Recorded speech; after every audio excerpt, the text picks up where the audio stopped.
Ողջույն, մենք գտնվում ենք Քարերի սիմֆոնիայում։ Քարերի սիմֆոնիան Ազատ գետի Գառնի գյուղի տարածքում գտնվող բնական հուշարձան է։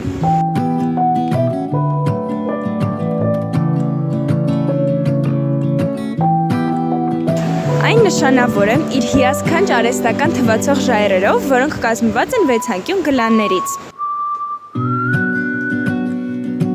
Զարմանահրաշ այս ժայռերը գոյացել են բարձր ճնշման պայմաններում, հրաբխի սառչման և բյուրեղացման հետևանքով։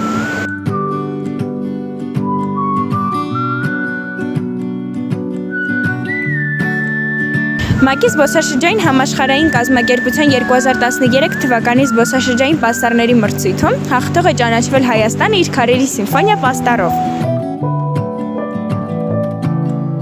Լավ զարգացած ճանապարհատրանսպորտային պայմանները թույլ են տալիս հասնել Գառնուկիր սեփական մեքենայով կամ օգտվելով զբոսաշրջային ծառայությունների տրանսպորտից։